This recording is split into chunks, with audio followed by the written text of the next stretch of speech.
Hi everybody, thank you for joining me for today's video. My name is David. This is a weekly question and answer video. I'm answering your guys' questions from last week's video. Any questions, all questions, ask me anything. No bad questions, no stupid questions, repetitive questions are welcome. Ask me down below in the comment section. Come back to the next video for your answer. And I'd love some feedback to let me know that you at least understood my answer. If you have more to it, keep asking me more, okay? I want to thank you, Martha, very much. Hi, Martha. I hope that you see this. I got a donation from Martha to the channel. I can't reply through that way. This is the only way I can thank you. So thank you very much, Martha. I appreciate your generosity and your kindness. It's a great gesture to give someone your hard-earned money. So thank you very much for your donation. I appreciate you and everyone who's ever made a donation.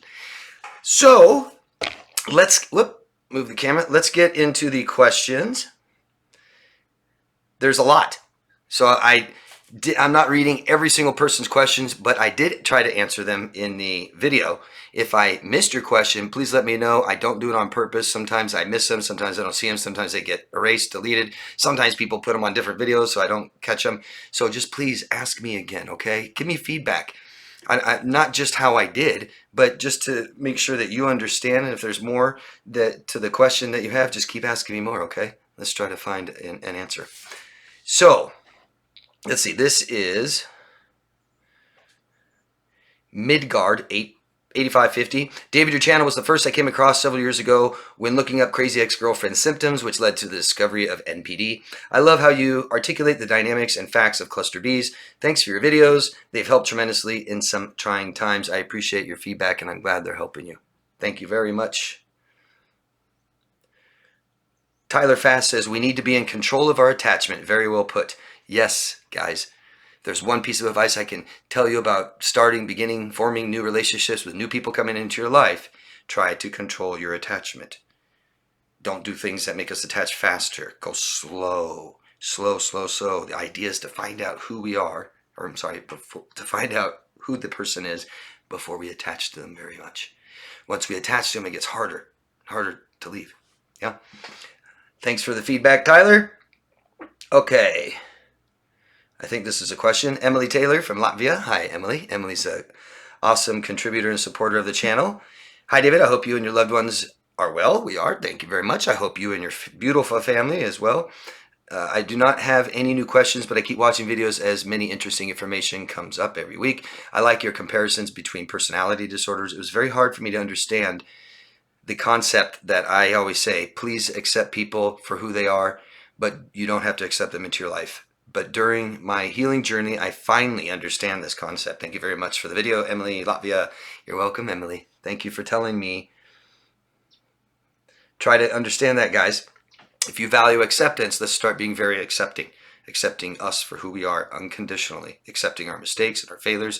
And accept who people are showing you they are. Don't ignore it, okay?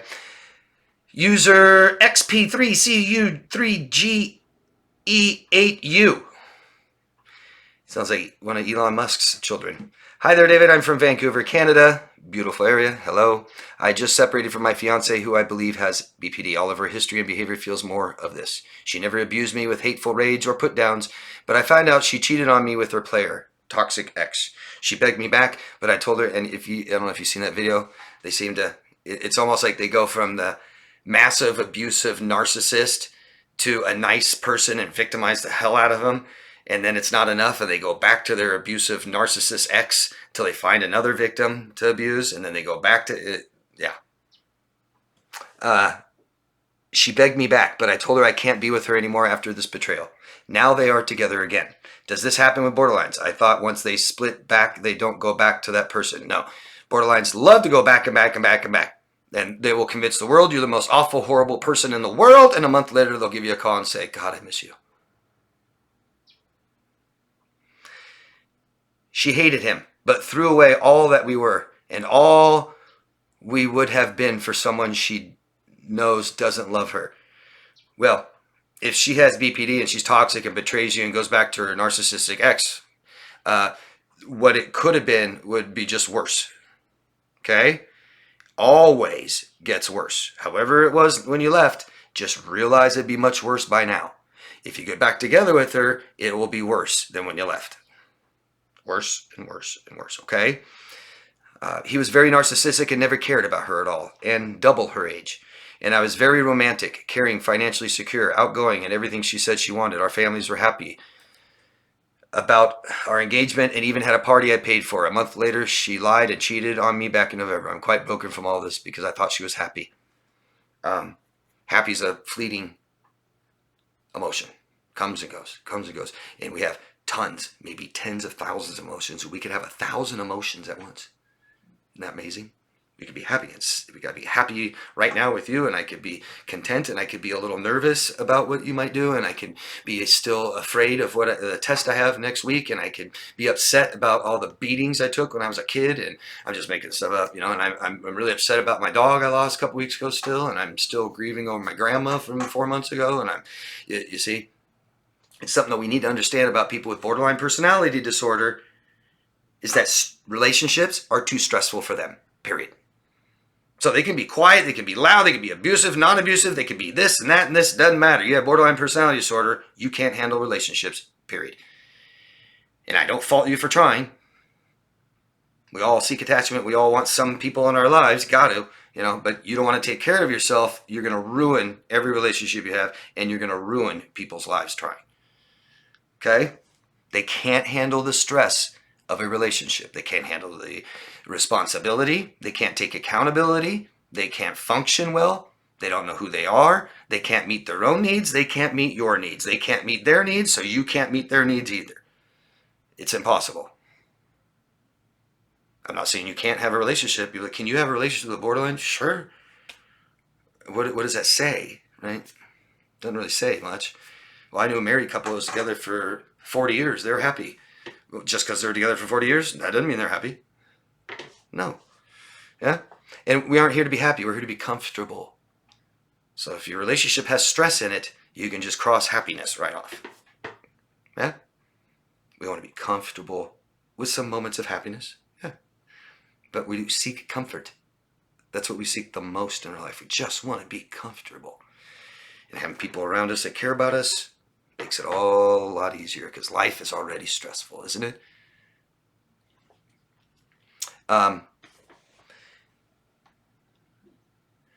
Your questions. Does this happen with borderlines? Absolutely. I just made a video about it. I thought once they split back, they don't go back to that person. Not necessarily. And they don't all do the same thing. We're talking about personalities, so they're all different. Even if you have a personality disorder, you know, there might be at least 1 million people diagnosed with borderline this year, and they're all going to have different personalities. Okay? Not one group does all the same thing all the time. I'm terribly sorry for your experience and for your loss. Recover from this. That means heal. That means grow. Take the worst experience of your life and make it one of the most important. Okay? I get all these weird names. Laura Lee 4779. It's been a long time. Oh, and I would love to know your locations, guys. That's something that people never do, but I keep asking. Locations, locations, locations. It's been a long time since I visited your channel. I'm glad I found it again. This video is helping me feel a little better. Welcome back. I'm glad this video is helping you feel a little better. And for anybody who needs help, get help, okay? You guys are all worth it. We all need help. All of us. We need help. That's why we're all here. From being there for each other, not just fending for ourselves. And Hassan Sarhan says, yes, more videos about the borderlines. They're coming. I promise. Tell me what kind of videos you guys want. I take requests.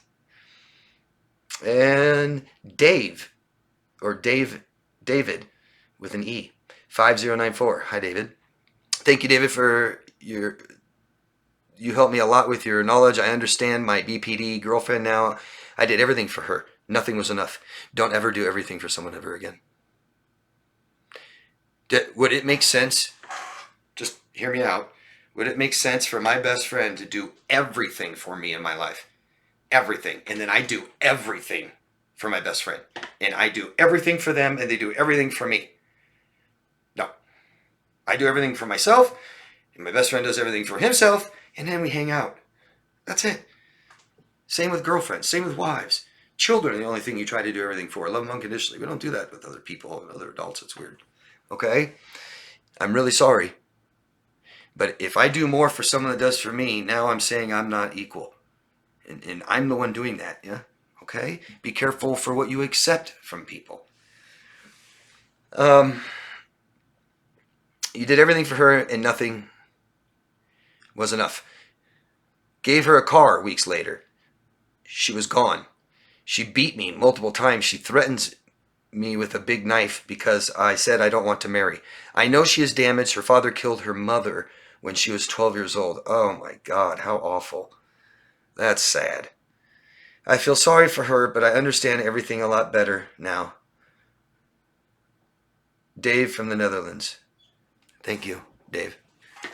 That's sad. Try not to feel sorry for people, right? I mean, go up to a handicapped person and say, I feel sorry, so sorry for you. They'll be like, please don't. Most of them, no. Compassion is beautiful. That allows us to have compassion for ourselves by having compassion for others, okay? So try not to pity people too much. Realize that she's an adult and she could become a better version of herself if she wants to. It sounds like she doesn't. And we just accept someone for who they are. And we take our time to attach to people to find out who they are, okay? Not only are relationships very difficult, but we're all very different, okay? I'm sorry, Dave. I hope you're healing from this. Rory in Ohio. Hi, Rory. About 20 below with wind chill factor in Ohio. Brr. That sounds awesome. Gosh. It's in the 60s here. I'm in the wrong place. I don't know how there's even population there. Short question, so maybe YouTube won't notice. LOL. Are obsessive thoughts the same as ruminating? Yes. I can remember one time I said to myself, quit obsessing about obsessing. Try to stay warm here. Hope you are too. Enjoy your evening. Thank you, Rory. Yeah, ruminating. Obsessive thoughts. Trauma really leads to obsessive thoughts, obsessive feelings, obsessive compulsive actions. Yeah. Very common for people that suffered from trauma to develop obsessive compulsive disorder. Yeah. But yeah, ruminating, obsessive thoughts, taking over. Yeah. Changing who we are. Our brain is not us. Our thoughts aren't really us. And if we don't know ourselves really well, our thoughts will take over. Coming out of a traumatic, abusive relationship, we lost a sense of who we are, and our brain tends to take over. Yeah, we don't want that in our life. I've gone over what to do about it many times. Thank you, Rory. Funky Monk. Hi. Hello, David. Can you do a video based on your experience with non-BPD clients about the relationship between the BPD and a baby with partner?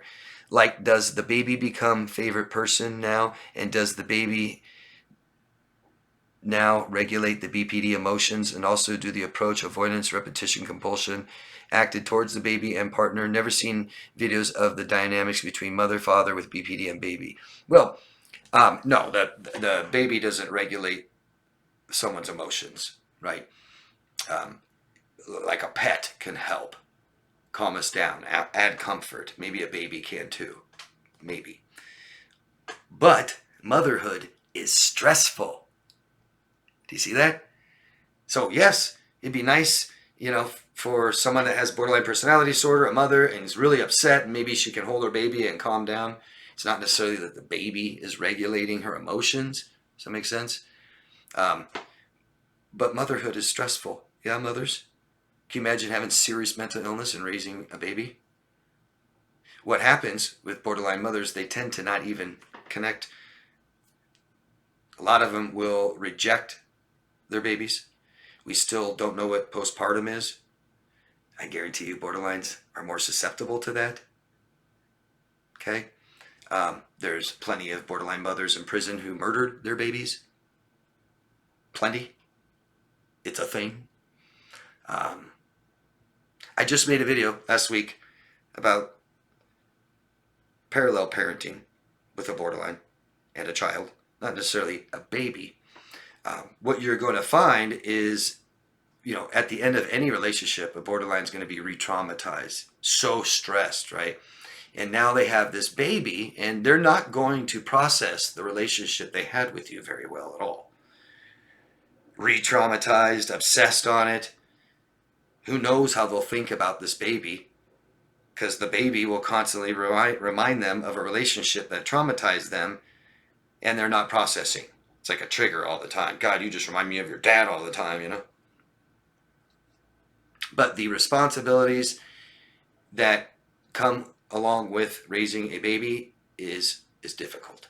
So I'm sure she's having a very difficult time. This is somebody who can't meet their own needs. They cannot meet the emotional needs of a child. They couldn't meet your needs. They can't meet their own needs. They cannot meet the emotional needs of a baby. Babies only attach to who provides emotional needs. Babies don't attach to anything that's physical. Anybody that gives them food and clothes and bathes them and stuff like this. They don't care. They need their emotional needs. And with someone, a mother who has borderline personality disorder, is going to mess up that attachment style right off the bat. Right off the bat. Babies very commonly develop anxiety disorders, things like this, personality disorders, CPTSD, when their parent or parents have a mental illness as serious as borderline or emotionally unstable personality disorder. I hope that answers your questions. Please let me know and just keep asking if I didn't, okay? Thanks. Happy Me. Hi, Happy Me. I can't remember where you're from. I'm sorry. Hi, David. I discarded my BPDX last year, and although it was hoovered, once I have never been smear campaigned. Is there a reason why not all borderline smear campaign you? Because they're all different with different personalities. Let's take a borderline that does smear people, and then they don't smear you, right? Then we can find out, like, why didn't you smear that one person? Because maybe not all borderlines smear. Yeah, let's accept that. Yeah? So this could be just someone who doesn't do that. Right? But I think your question is, why would this one not? Why would the one with me not? Let's say this person does. Why didn't they smear you? Usually, typically, there's already someone else. Borderlines don't like to be alone. Not only do they not know who they are, but they're ashamed of who they are. Okay? And that's what hoovers and smear campaigns really is. I'm not accepting the relationship is over. I still want something from you. I can't heal. I just want to use you again. Anybody. I'm not saying just borderlines. That's why once you're my ex, you stay my ex forever. That's it. We don't need to reconvene. But if this person does smear people and hoover but isn't doing it to you, maybe just not yet. Maybe you didn't hear about it, how they talked about you. Did they not talk bad about you even during the relationship? Because that's smearing. That's it, right? They're just, if they do it after the relationship, then they're just smearing you after the relationship.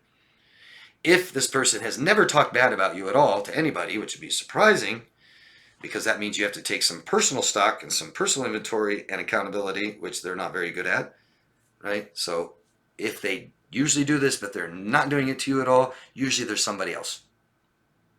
That's it. That's how they cope. They can't process what happened, and all they can do is distract themselves and fill the void with another person. Doesn't work, but that's what they do. I hope I answered your questions. Let me know. And Alan Logan says, I need a link to your website. I looked but couldn't get to it. There's a link down below in the description box. I always try to put a link. I'll do it today down in the comment section, and it's just daviddemars.com. Thank you for asking, Alan. Hope you find it. Victoria from the San Francisco Bay Area. Hi, Victoria. Hi, David. I have a new neighbor. I can hear her screaming and yelling and breaking glass in the middle of the night. That is awesome. Her husband came over and apologized. Of course, the husband, not the wife, the husband, and said she was schizophrenic. She also knocked on my door, yelling at me. What would you do in this situation? Never answer the door to either of them again and call the police. Yeah, and if they rent from the same complex you're renting from, or you have an HOA, something like that, report them to that. Because if someone is that, I can't say the word, violins, then we can't be around them. They're unsafe, they're dangerous, okay? If someone's disturbing the peace, they need to shut the hell up. Yeah. If you do, you're probably doing other people a service too. It's amazing how many people put up with crap from their neighbors. You know, it's one thing if I want to go move in into an apartment and live on the other side of the wall from other people, and I happen to make some noise. There's got to be some tolerance, right? When I've lived in apartment complexes, I'll hear someone's dog, and it's like, well, dogs are allowed. What do you expect? They bark. You know, if you don't like it, move into an apartment and there's no dogs. So I put up with people's dogs barking, and maybe have a neighbor that happens to have people over a little late on the weekends. You know, just kind of put up with it. But that, no, not the big V word. This person needs to be stopped. Yeah. Probably not in control of her behaviors. If she has schizophrenia, she needs help. Yeah. And we don't all put up with that. Not screaming and yelling and breaking glass in the middle of the night. And she comes to your door and yelling at you. Sounds like the husband came over and said something to you and then went over and told her, I told the neighbor sorry. And who knows what else he said about you. Never get involved in a couple. Never, never, never take sides. Never get involved. If one of them is your friend, then stay friends with only one of them. Yeah. Thanks, Victoria. I hope I answered that for you. Let me know. Hi, David. Tim from Pennsylvania. Hi, Tim.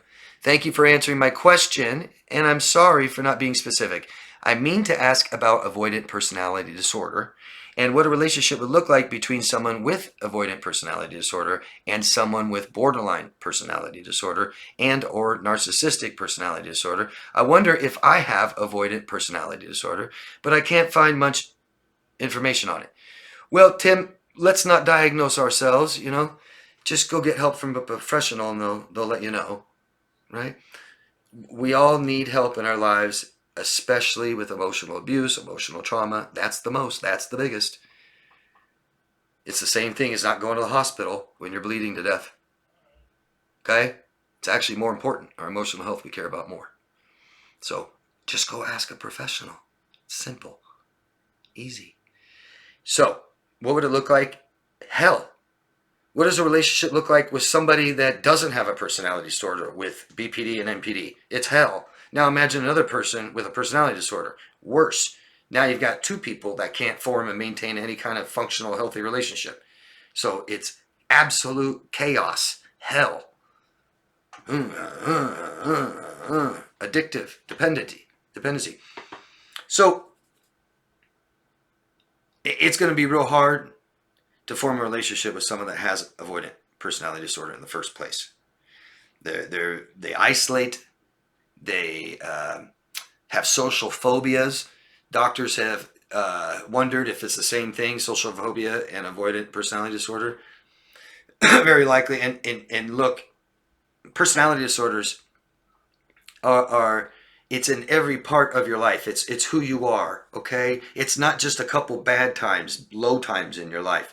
So, you know, if you are going by your reaction to a tumultuous, abusive, traumatic relationship that you're just getting out of, I'm guessing, and you're like, wow, I'm really avoidant right now. Doesn't mean you have a personality disorder. Have you been like that all the time? Right? What you're going to find in a relationship with someone that has APD, I guess we call it, AVPD, they're deathly afraid of rejection, humiliation, and they won't be vulnerable at all. They're too scared. And you cannot have success without vulnerability. Does that make sense? If I want to form a relationship with you, but I'm doing whatever I can, everything, to make sure you don't hurt me, I might be dating someone else. I might keep secrets. I might not tell you the truth about how I feel and stuff like this. That's the avoidant, okay? The extreme. Don't come at me and say, yeah, I'm like that right now. Were you like that since, 18? Pervasive is the word. Pervasive. Rigid. Are you reacting or is this who you are? Go find out. But can you see? And just think of someone that is avoidant and does meet a borderline, and the borderline idealizes them so much and showers them with so much attention that they actually finally feel like they can be vulnerable. And then what happens? The borderline goes and lies and cheats on them, tells them they're a horrible person all of a sudden out of nowhere. Yeah, that might be the last person they ever try to date again for the rest of their lives. And that if you're doing that, that doesn't mean you have it. Okay? If that's because of this relationship, that's reacting to a relationship. It's situational. And if you don't want to get better, you don't have to get better. You keep doing that forever. Doesn't mean you have a personality disorder, okay? I hope I made some sense. I hope I helped you, Tim. Please let me know. Good luck. And Yvonne, from the United Kingdom. Thank you. David, I cannot see where to sign your petition. I can share it, but I can't see where to sign it. Sorry, down in the description box. I will put it down below in the comment section. Anybody who has not signed it already, please consider following the link, checking the box yes. That's it, globally. And share it. If you want to do more, share it with somebody else, okay? Really appreciate it. Thank you. And your question, Yvonne, is autism. I don't see that there is a personality disorder. Just wired differently. Not abusive. Your thoughts? Well, we can't say that every autistic person is not abusive. You have to understand autism. They could abuse someone in some way and don't know what's wrong. Someone with autism can also have a personality disorder. A lot of people don't know that. People with autism sometimes tend to be physically violent. Yeah.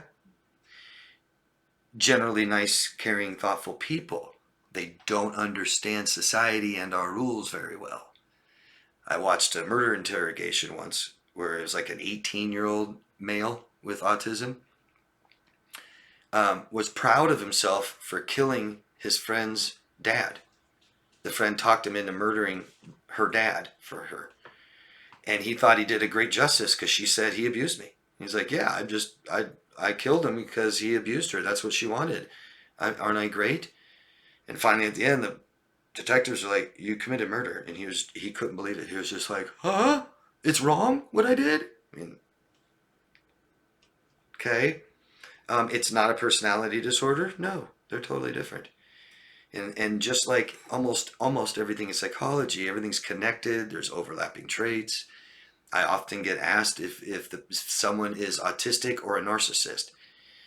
Well, there might be some overlapping traits there. They might not understand something and appear to not have any empathy. Yeah. Okay. It's like if you think someone is a nasty murderer, do you have much empathy for them still? You know? And so if that's what they're told, if that's what they think, that might be what they look like, if that makes sense. Probably not. But anyway, you asked my thoughts. And yes, they're wired differently.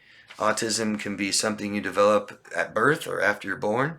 Personality disorder is something you develop throughout development, child development, all the way into adulthood. And they are completely different. Yeah, completely different. And you can have autism and narcissistic personality disorder or borderline or be antisocial, sociopath. Okay, thanks, Vaughn. Okay, Rel Rodriguez. You had a huge long comment before this, and then I realized as you added on with this one, it kind of covers everything you said. So, it's me again from California. Another question. So like I mentioned above, he now mainly only texts me about our 3 and 5-year-olds. So you guys share a 3-year-old and a 5-year-old, and now that's the only reason he texts you. All he asks is, how are they doing? And I just say, they're okay. That happens like once a week. So just a couple of days ago, he sent me a text saying, how are the kids? I replied, they're okay. Then he sent me another text. He usually didn't reply to my answer saying, can you send me a picture of them, please? So I replied saying, of them right now, or just like a picture off my camera roll? And he never replied. Didn't really want it, huh? I didn't really care if he didn't reply back, but it confused me. Like, why would he ask me for a picture of our kids? Me thinking he wants to see them at least in a picture, and then he doesn't even answer. Like, I feel like he didn't. Okay. Yeah. Okay. What's happening is shame. Guessing. I don't know this person, but it looks obvious to me. This person is absolutely ashamed of themselves. And this happens with people that have narcissistic personality disorder, borderline, things like this, severe mental illness, and they carry tons of toxic shame. They think they're a horrible, awful person. And they could have a child with you, because we're all programmed to do that. There's nothing different about that. But they'll have a child with you, And then the pressures and the stress of the 1-year birthday is just so much to handle, they end up ditching it. And then from that point on, they feel so ashamed of themselves, they never follow through being a father again because they can't just look at themselves. And I think that's what's happening here, something to that effect. My guess. I mean, he calls, he texts, there's something in there that he wants, unless he just feels like I'm supposed to, somebody's watching or something. But more or less, he probably, there's some part of him that cares and wants some relationship because he doesn't have any, probably, not very functional. And so he texts or calls and wants, it's like impulsive, like, oh, okay, I want to see it. And then you replied, and he just, a few hours went by, doesn't care anymore again. But then maybe next Wednesday he'll be a little down or something, he cares again or something like that. But it sounds like it's just too much stress for him to handle. Not committed. Doesn't want it bad enough. Okay? I'm really sorry. If you want this to stop, shame him when he calls. Say, you're a horrible father. I guess I asked you what kind of picture you want, and you just ignore me. You obviously don't care enough about the children. You're obviously not committed to being a father.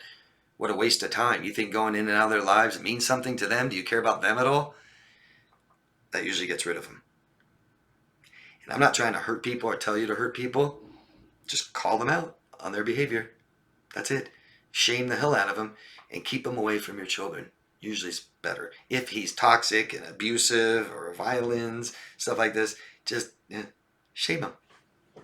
Because if I had children, I guarantee you I'd love them enough that I wouldn't care what anybody says. Right? And maybe there's more to your question. Why did he ask for a picture and then not reply? Because tons of shame and he's not really committed, doesn't care. Why did he do that? I'm confused. He wants to see a picture of the kids, but then he doesn't. Go with people are who they are under stress. So maybe everything's great for a moment and he wants to see a picture of his kids, and then some other stress comes up in his life and he doesn't care. I'd go with doesn't care. When you have two conflicting behaviors in a human being, pick one. If one's toxic and one's healthy, go with the toxic one, because healthy people don't do toxic things, but toxic people can sometimes mimic and fake healthy things. Make sense? Okay. I just want to make sure I answered it. Or was it only an excuse to reach out to me and not to really see a picture of the kids? That may be. You would know better than me. Maybe he's just trying to communicate with you. My guess is that he doesn't know how to process relationships, doesn't know how to grieve his loss, doesn't know how to express emotions. So he's stuck in this relationship, has a huge void, doesn't know how to fill it, keep contacting you. Be careful who you invite in your house, in your car, in your life, and be careful who you have children with. Be careful who you have sex with. Be careful not wearing protection. Okay? Sorry I'm asking again, just feeling like I need to know why he's doing this. It's okay, keep asking. And there's always help available. Victoria from the Bay Area again. Hi, Victoria. My question is, when we first meet somebody, what are the warning signs that maybe this person isn't the healthiest person to be around? Are there warning signs we should look out for after the first date? My date replied, don't forget to call me. He said, you're not going to call me. You're just like all the other girls that say they're going to call and don't. Yeah. I love when someone says that. You're just like all the other men. You're just like all the other women. Well, how many have you had? That matters. Does it matter to you guys? It matters to me. You're going to compare me to the 350 other men that have been in and out of your lives? And we're all the same? Must be all us. Must be all of our problem, not yours, huh? You're just like all the other girls that say they're going to call and don't. Big warning sign. I wish I could go back in time so I could tell him to go to hell instead of saying, no, I promise I will make it a point to call you. Well, we can't, can we? We can't go back in time. We can't control our past anymore. That's it. So what can we do? Forgive ourselves, learn, and not repeat it. And if you don't want to repeat it, that means be very good to yourself. Don't be hard on yourself, right? If someone fails at something they try, do you think it helps them to go, God, you worthless piece of crap. Nobody's going to like you. You're always going to fail, right? No. We just learn. Forgive ourselves. It's okay. Find something we can take ownership in and move on. But learn and heal and recover and know what we want to do next time. It sounds like, Victoria, you know what you want to do next time. But yeah, so warning signs, huh? Insecurity, demanding attention, going too fast. If you guys want a long-term relationship, look for other people that want long-term relationships. People that want short-term relationships, immediate gratification, are pressuring you. So what really matters is how you feel. And that's why knowing who you are really helps. Because a lot of us went into relationships where we ignored red flags. Red flags are emotional. When someone makes you feel uncomfortable, pay attention to that. Yeah? Insecurity, violence, yelling, screaming, irritable, irritated, throwing things, banging things, past violence, relationships, you know. Oh, all my girlfriends have beat me. I mean, I'm not blaming a victim, but if you had like 10 relationships and they're all violins, then be careful. Yeah. Short-term relationships, never had a long relationship. You can see insecurity in more than just something like that. Like, are you going to call me? You're going to call me? But you can see their eyes, and they might not look you in the eyes and look away. They might have bad posture. They might be fidgeting and nervous. Okay, just signs of insecurity to watch for. Talking about past relationships. I'm going through a divorce. Just got divorced. Big red flags. Big red flags. Yeah. Why aren't you healed? Oh, I am healed. And then bring it up again, bring it up again, bring it up. Well, no, you're not healed. Quit bringing it up. Yeah? Other red flags would be, too much to drink, want to pay and pay and pay, and want to see you right away, tomorrow. That's short term, not long term. If you only want a long-term relationship, you must find someone that wants a long-term relationship. So when you say, hey, yeah, I'll give you a call in a week or two, they won't freak out. Well, no, tomorrow. Good morning. What are you doing? Let's hang out. Somebody that tells you just about their problems right away. Can't keep a job, moving a lot, start and stop relationships, toxic parents, drinks too much, uses drugs, on medications, lots of mental illness, they tell you. Wanting to go fast, quick, too much, too soon, telling you about things, asking too much personal questions, wants to introduce you to people they know right away, talking about their children right away, too much, talks about their job all the time, too much, talks about fantasies, talks about money, too much, talks about sex right away, inappropriate, weird, odd, peculiar, makes us feel stressed, uncomfortable, danger, drives too fast. Tons of warning signs.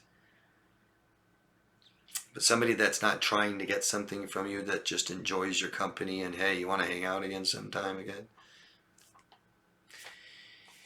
Look for people that are boring. Usually means they're healthy to someone not very healthy.